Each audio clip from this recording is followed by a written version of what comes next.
When did caring about the world start to feel like a punishment?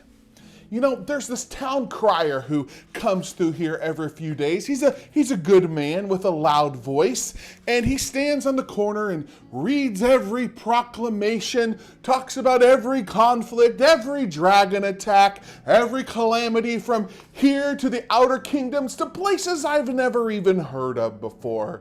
People gather around him and they listen like they always do. But I've noticed something.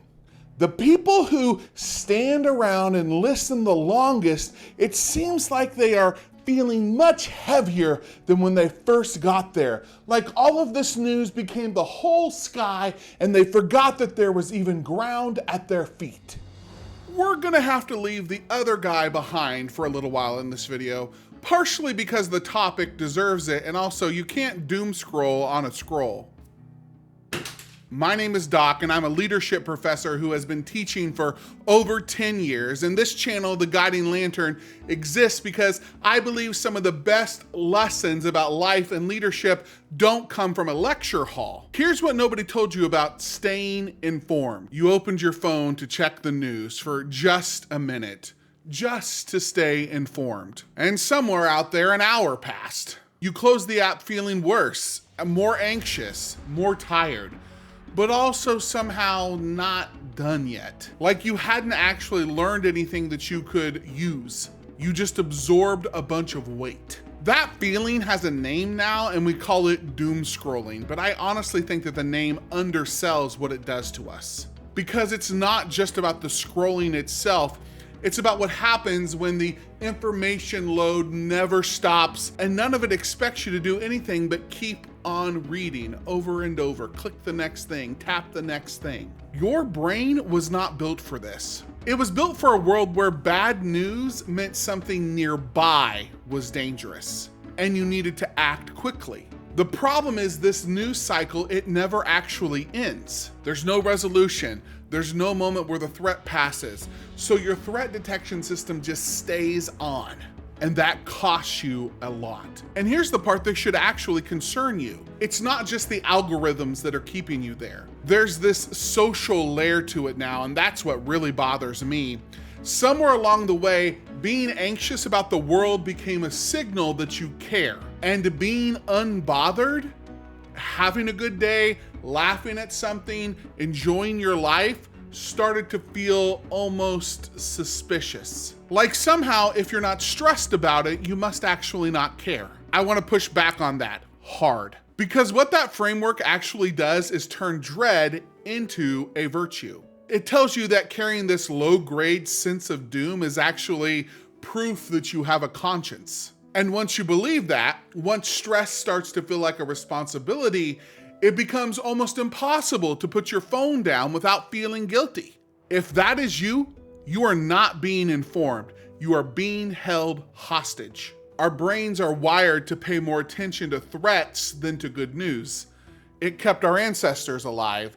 If you heard a noise in the dark, the ones who ignored it didn't get to pass on very many genes. But here's the problem. News platforms and social media algorithms know this. They're specifically designed to feed your threat detection system. Every alarming headline, every outrage cycle, breaking notifications, it's activating you. And there's another piece to this that I personally struggle with, and it's called an intolerance to uncertainty. When things feel unstable or scary, we scroll looking for a resolution, some piece of information that will finally make us feel like we understand everything that's happening.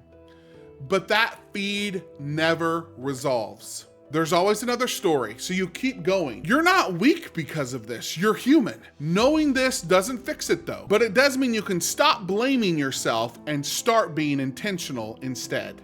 So what does being informed actually look like? Being informed is intentional. It has a beginning and an end. You check a reliable source, you read what you need to read, and you put it down. You might feel concerned, that's appropriate, but you leave capable of action, capable of actually showing up for the rest of your day. Being consumed is something different. It's compulsive, it's open-ended, It doesn't leave you feeling more capable. It leaves you feeling more depleted. Ask yourself this one question after you've read the news. Does this change what I do today? If the answer is yes, act. Write the letter, make the call, show up somewhere. If the answer is no, you're informed, you're done. You're allowed to put it down. You were never supposed to know everything. You just need to know enough to show up well. I want to make something very clear before we go any further. Choosing joy is not the same as checking out. Ignorance isn't a choice. It just happens when you've never looked, never asked, never cared.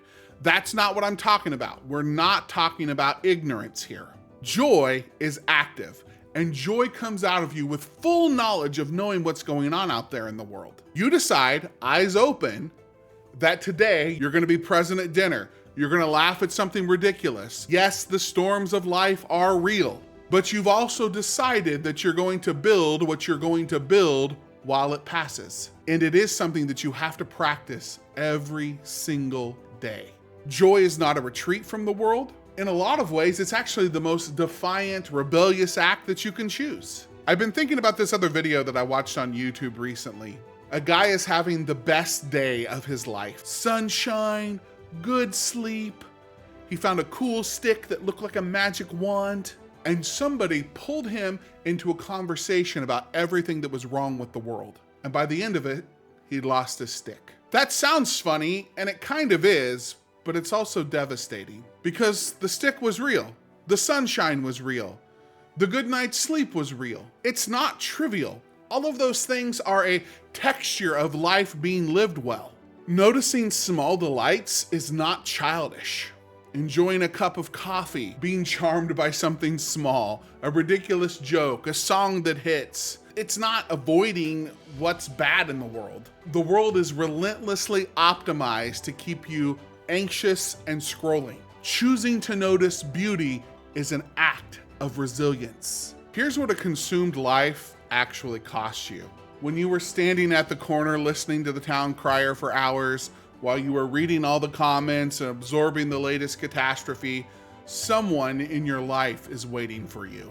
Relationships need presence, not perfect presence, not undivided attention every single second of every day, but actual presence. The kind where you're in the room and you're actually in the room, where the person across from you can actually tell that you're there.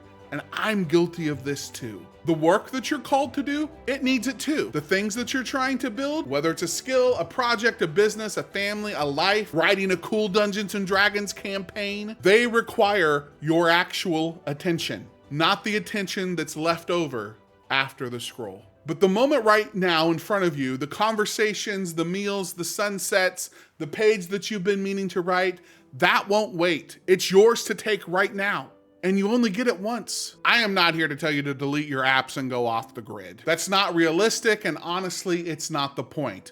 The point is intention. Give yourself a window, maybe 5 or 10 minutes after you have gotten up and done something that's yours. Eaten, exercised, prayed, whatever grounds you. Maybe it's once at lunch, but not the first thing when you get up and not the last thing before you go to sleep. Those times are yours. Protect them. Use your phone's screen time limits. Your phone isn't evil though, but companies have spent billions and billions of dollars to keep you engaged on their apps. It makes it hard to put it down. You're not weak for needing some sort of fence. It's just honesty. And then pick 1 or 2 sources that you actually trust, read them, and then stop. I use an email service called The Pour Over, and they send me the news 3 times a week.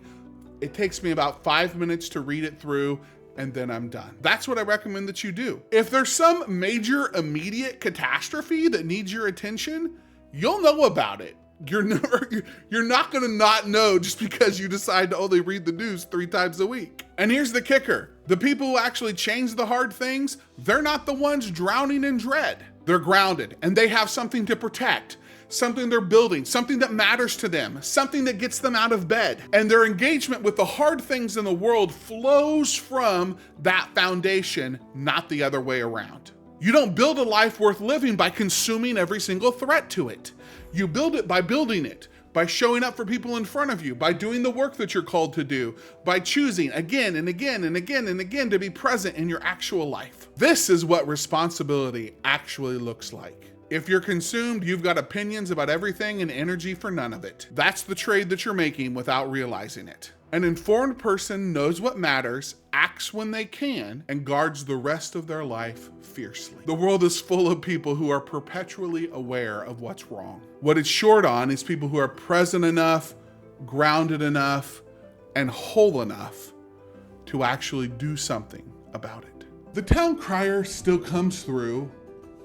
I still listen, but I don't stand at that corner listening all day. And I've noticed that the adventurers who do their best, they listen for a few moments, they come in here, they have something warm to eat, and then they go about their business for the day. Thank you so much for stopping by the Guiding Lantern. If talks like this encourage you, then I would encourage you to pull up a chair or subscribe. And we'll see you next time. Oh, one more thing. You can click right here to go to this video that's being recommended to you, or you could learn how to lead like a barbarian.